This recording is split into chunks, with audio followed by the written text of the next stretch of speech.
കൃപാസനം പത്രം November 2025 part 8. ഇതിൽ ഉൾപ്പെടുത്തിയിട്ടുള്ള സാക്ഷ്യങ്ങളുടെ വീഡിയോ കാണുന്നതിനുള്ള ലിങ്ക് ഡിസ്ക്രിപ്ഷനിൽ കൊടുത്തിട്ടുണ്ട്. മാവേലിക്കരയിൽ നിന്നുള്ള ബ്ലസ്സിയുടെ സാക്ഷ്യം. 21-ാം വയസ്സിൽ യൂട്രസ് റിമൂവ് ചെയ്യണമെന്ന് പറഞ്ഞപ്പോൾ ഞാൻ പ്രത്യക്ഷീകരണ സന്നിധാനത്തിൽ വന്ന് ചങ്ക് പൊടിഞ്ഞ് ഉടമ്പടി എടുത്തപ്പോൾ മാതാവ് നടത്തിയ അത്ഭുതം. എനിക്ക് എൻഡോമെട്രിക് സിസ്റ്റ് ഉണ്ടായിരുന്നു. അത് സർജറി ചെയ്താലും വീണ്ടും വരുമെന്നും അതിനുള്ള കാരണം പീരിയഡ്സ് വരുമ്പോൾ മുഴുവൻ ബ്ലഡും പോകാതെ ഓരോ മാസവും പറ്റിപ്പിടിച്ചിരുന്ന് അതൊരു സിസ്റ്റായിട്ട് ഫോം ചെയ്തത് കൊണ്ടാണെന്നും പീരിയഡ്സ് വരാതിരിക്കണമെങ്കിൽ യൂട്രസ് റിമൂവ് ചെയ്യണമെന്നും പറഞ്ഞു. 6 മാസക്കാലം പീരിയഡ്സ് നിർത്താനുള്ള ടാബ്ലറ്റ് കഴിച്ചു. 1 മാസം ഇഞ്ചക്ഷൻ, 5 മാസം ടാബ്ലറ്റ്, പിന്നെ 1 മാസം പീരിയഡ്സ് വരും. 6 മാസം കഴിഞ്ഞ് സ്കാൻ ചെയ്ത് നോക്കിയിട്ട് വീണ്ടും ഇത് ആവർത്തിക്കുന്നതിന് ഹോസ്പിറ്റലിൽ പോകുന്നതിന് മുമ്പ് ഞാൻ കൃപാസനത്തിൽ വന്ന പരിശുദ്ധ അമ്മയോട് 3 കാര്യങ്ങൾ പറഞ്ഞു. ഹോസ്പിറ്റലിൽ ചെന്ന് സ്കാൻ ചെയ്യുമ്പോൾ സിസ്റ്റ് ഉണ്ടാകാൻ പാടില്ല, പീരിയഡ്സ് വന്നോട്ടെ എന്ന് ഡോക്ടർ പറയണം, മരുന്ന് നിർത്തിക്കോളാനും ഇനി ഒരിക്കലും മരുന്ന് കഴിക്കേണ്ടെന്നും പറയണം എന്ന് പറഞ്ഞ് ഉടമ്പടിയെടുത്ത് പ്രാർത്ഥിച്ചു പോയി. വെഞ്ചരിച്ച നേർച്ച വസ്തുക്കൾ ഉപയോഗിച്ച് പ്രാർത്ഥിച്ചു. സ്കാൻ ചെയ്തപ്പോൾ ഞാൻ മാതാവിനോട് പറഞ്ഞ 3 കാര്യങ്ങളും അതേപോലെ തന്നെ ഡോക്ടർ പറഞ്ഞു. എനിക്കൊരു കുഴപ്പവുമില്ല. തിരുവനന്തപുരത്ത് നിന്നുള്ള രാഖിയുടെ സാക്ഷ്യം. 2ാമത്തെ കുഞ്ഞ് ജനിച്ചു കഴിഞ്ഞ ഉടനെ മരണപ്പെട്ടിരുന്നു. ICT ടെസ്റ്റ് പോസിറ്റീവ് ആയതുകൊണ്ട് 2ാമതൊരു പ്രഗ്നൻസിക്ക് വേണ്ടി ശ്രമിക്കേണ്ട എന്ന് ഡോക്ടർ പറഞ്ഞു. ഉടമ്പടിയിൽ നടന്ന അത്ഭുതം. ഞാൻ 5 വർഷങ്ങൾക്ക് മുമ്പ് 2ാമത്തെ കുഞ്ഞിനെ പ്രസവിച്ചുവെങ്കിലും കുഞ്ഞ് മരിച്ചുപോയി. 1 വർഷം കഴിഞ്ഞ് ഡോക്ടറെ കണ്ടപ്പോൾ എൻ്റെ ബ്ലഡിൽ ICT പോസിറ്റീവ് ആണെന്നും ഒരു കുട്ടി ഉള്ളതുകൊണ്ട് ഇനി പ്രഗ്നൻ്റ് ആകാതിരിക്കുന്നതാണ് നല്ലതെന്നും പറഞ്ഞു. ഞങ്ങൾ കൃപാസനത്തിൽ വന്ന് ഉടമ്പടി എടുത്ത് പ്രാർത്ഥിച്ചു. 90 ദിവസം കഴിഞ്ഞ് ICT ടെസ്റ്റ് ചെയ്ത് നോക്കിയപ്പോൾ നെഗറ്റീവായി. അതിനുശേഷം ഞാൻ പ്രഗ്നൻ്റ് ആയി. ഒരുപാട് കോംപ്ലിക്കേഷൻസ് ഉണ്ടായിരുന്നെങ്കിലും ആരോഗ്യമുള്ള ഒരു കുഞ്ഞിനെ നൽകി പരിശുദ്ധ അമ്മ അനുഗ്രഹിച്ചു. കൊല്ലത്ത് നിന്നുള്ള ആര്യ ഉണ്ണിയുടെ സാക്ഷ്യം. മുടി മുഴുവൻ കൊഴിഞ്ഞുപോയ അനിയത്തിക്ക് വേണ്ടി ഉടമ്പടിയെടുത്ത് ഞാനാണ് ഉടമ്പടി തൈലം തേച്ചത്. ഉടമ്പടിയുടെ വിശ്വാസ പ്രയോഗ സാക്ഷ്യം. എൻ്റെ അനിയത്തിയുടെ മുടി കൊഴിഞ്ഞു പോയിക്കൊണ്ടിരുന്നു.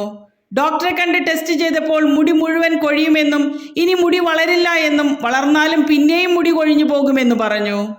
ചെന്നൈയിൽ പഠിച്ചുകൊണ്ടിരുന്ന ഞാൻ കൃപാസനത്തിൽ വന്ന് അനിയത്തിക്ക് വേണ്ടി ഉടമ്പടിയെടുത്ത് ഉടമ്പടി തൈലം അനിയത്തിയുടെ തലയിൽ പുരട്ടി പ്രാർത്ഥിച്ചു. അതിൻ്റെ ഫലമായി തലമുടി വളരാൻ തുടങ്ങി. കൂടാതെ ചെന്നൈയിൽ ഒരു എക്സാമിന് വേണ്ടി പഠിച്ചുകൊണ്ടിരുന്ന ഞാൻ പാർട്ട് ടൈമായി ഒരു ജോലി ലഭിക്കുന്നതിന് വേണ്ടി നിയോഗം വെച്ചു. അതിൻ്റെ ഫലമായി പെട്ടെന്ന് തന്നെ പഠനത്തോടൊപ്പം അടുത്തുള്ള ഒരു സ്ഥലത്ത് ഇൻ്റർവ്യൂ പാസ്സായി ജോലിക്ക് കയറാൻ സാധിച്ചു. അതിനുശേഷം എക്സാം പാസ്സായി വിദേശത്തേക്ക് പോകുന്നതിനും സാധിച്ചു. പരിശുദ്ധ അമ്മയ്ക്ക് നന്ദി. മെൽബണിൽ നിന്നുള്ള സ്വപ്നയുടെ സാക്ഷ്യം. ഉറങ്ങിക്കിടന്നിരുന്ന മകൾ കാർഡിയാക് അറസ്റ്റ് വന്ന് താഴേക്ക് വീണു. ബ്രെയിൻ ഡാമേജ് ആയി പോയ അവസ്ഥയിൽ ഓൺലൈൻ ഉടമ്പടി വഴി പഴയതിലും മിടുക്കിയായി കൃപാസനം അൾത്താരയിൽ. എൻ്റെ മകൾ രാത്രി ഉറക്കത്തിലായിരിക്കുമ്പോൾ ബെഡിൽ നിന്ന് താഴേക്ക് വീണു. ഞങ്ങൾ ചെന്ന് മകളെ വിളിക്കുമ്പോൾ മകൾ മരിച്ചതുപോലുള്ള അവസ്ഥയിലായി. ആംബുലൻസ് വന്ന് 1.25 മണിക്കൂർ CPR കൊടുത്തിട്ടും ഫലമില്ലാതെ ഹോസ്പിറ്റലിൽ വെന്റിലേറ്ററിലാക്കി ഓപ്പൺ ഹാർട്ട് സർജറി ചെയ്തു. വേദന മൂലം കുഞ്ഞ് താടിയൊക്കെ ഉരച്ചു പൊട്ടിച്ചു. അന്ത്യകൂദാശ കൊടുക്കാൻ അച്ഛന്മാർ വന്നപ്പോൾ അവരുടെ കൂടെ വന്നവർ കൃപാസനം നേർച്ച വസ്തുക്കൾ തന്നു. ഞാൻ ഉടമ്പടി തൈലം കുഞ്ഞിൻ്റെ നെറ്റിയിൽ പുരട്ടി വെഞ്ചരിച്ച ഉപ്പ് ഉപയോഗിച്ചു. ഞങ്ങൾ ഓൺലൈൻ ഉടമ്പടി എടുത്ത് പ്രാർത്ഥിച്ചു. ഉടമ്പടി ആരാധനയിൽ പങ്കെടുക്കുമ്പോൾ ബഹുമാനപ്പെട്ട ജോസഫ് അച്ഛൻ താടിയൊക്കെ മുറിഞ്ഞിരിക്കുന്ന ഒരു കുഞ്ഞിനെ ഈശോ സുഖപ്പെടുത്തുന്നതായി സന്ദേശം പറഞ്ഞു. അതിനുശേഷം എൻ്റെ മകൾ സുഖപ്പെട്ട് ജീവിതത്തിലേക്ക് വന്നു. ഇടുക്കിയിൽ നിന്നുള്ള നീതുവിൻ്റെ സാക്ഷ്യം. കുഞ്ഞുനാൾ മുതൽ ഏത് വാഹനത്തിൽ കയറിയാലും യാത്ര ചെയ്യുമ്പോൾ ഞാൻ ഛർദ്ദിക്കുമായിരുന്നു. ഉടമ്പടി നേർച്ച വസ്തുക്കൾ ഉപയോഗിച്ചപ്പോൾ സംഭവിച്ചത്. ഞാൻ കുഞ്ഞുനാൾ മുതൽ ഏത് വാഹനത്തിൽ കയറിയാലും ഛർദ്ദിക്കുമായിരുന്നു. യാത്ര തുടങ്ങി അരമണിക്കൂറിനുള്ളിൽ ഛർദ്ദിക്കാൻ തുടങ്ങും. എക്സാമിനൊക്കെ ദൂരെ പോകേണ്ടി വരുമ്പോൾ ഇഞ്ചക്ഷൻ എടുത്തിട്ടാണ് പോകുന്നത്. ഞാൻ കൃപാസനത്തിൽ വന്ന് ഉടമ്പടിയെടുത്ത് വെഞ്ചരിച്ച നേർച്ച വസ്തുക്കൾ ഉപയോഗിച്ചതിൻ്റെ ഫലമായി അത് മാറിക്കിട്ടി. കൂടാതെ എനിക്ക് ജർമ്മൻ എക്സാമിന് വേണ്ടി പലതവണ ശ്രമിച്ചിട്ടും കിട്ടുന്നില്ലായിരുന്നു. ഉടമ്പടി എടുത്തതിൻ്റെ ഫലമായി 7ാമത്തെ പ്രാവശ്യം എക്സാം എഴുതി പാസ്സായി. വിദേശത്ത് പോകുന്ന കാര്യങ്ങളും ശരിയായി. ചങ്ങനാശ്ശേരിയിൽ നിന്നുള്ള ജോബിയുടെ സാക്ഷ്യം. 10 വർഷമായി എനിക്ക് വിവാഹ തടസ്സമായിരുന്നു. ഉടമ്പടിയെക്കുറിച്ച് സാക്ഷ്യം നൽകിയപ്പോൾ മാതാവ് ഞങ്ങളെ ഒന്നിപ്പിക്കുകയായിരുന്നു. എനിക്ക് 40 വയസ്സായിട്ടും വിവാഹം നടക്കുന്നില്ലായിരുന്നു. 10 വർഷമായി വിവാഹം ആലോചിക്കുകയായിരുന്നു. ഓരോ ആലോചനകൾ വരുമ്പോഴും അത് മുടങ്ങിപ്പോകുമായിരുന്നു. 2023 മാർച്ചിൽ ഞാൻ കൃപാസനത്തിൽ വന്ന് ഉടമ്പടിയെടുത്ത് ഡേറ്റ് ഇട്ട് പ്രാർത്ഥിച്ചു. അതിനുശേഷം ഒരു ആലോചന വന്നുവെങ്കിലും ചില സാങ്കേതിക കാരണങ്ങളാൽ അത് മുടങ്ങിപ്പോയി. പിന്നീട് വിവാഹം ആലോചിച്ച ആ പെൺകുട്ടിയോട് ഞാൻ ഉടമ്പടിയെടുത്ത കാര്യങ്ങൾ പറഞ്ഞപ്പോൾ ആ കുട്ടിക്ക് താല്പര്യം തോന്നുകയും കൃപാസനത്തിൽ വന്ന് ഉടമ്പടി എടുക്കുകയും ചെയ്തു. ഞങ്ങളുടെ വിവാഹം മംഗളമായി നടക്കുകയും ചെയ്തു.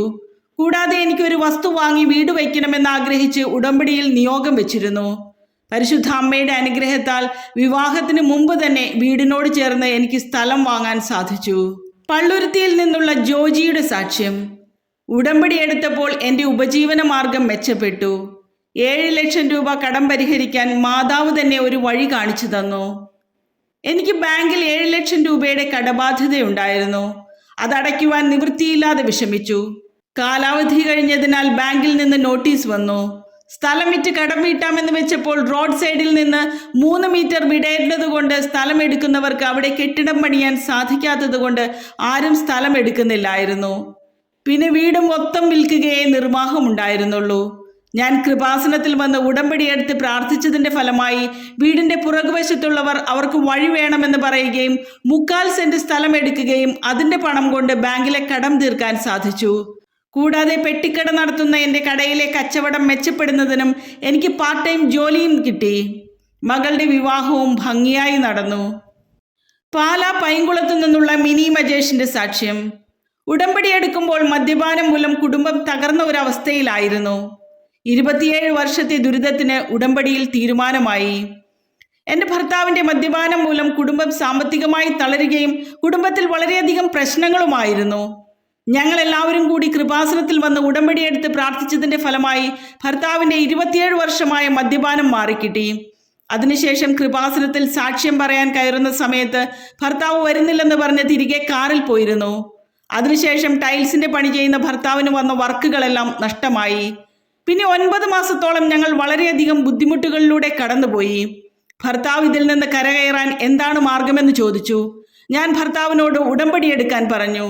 ഭർത്താവ് വന്ന് ഉടമ്പടിയെടുത്ത് വീട്ടിൽ ചെല്ലുന്നതിന് മുമ്പ് ആദ്യത്തെ വർക്ക് കിട്ടി. വീട്ടിൽ ചെന്നപ്പോൾ അടുത്ത വർക്ക് വന്നു.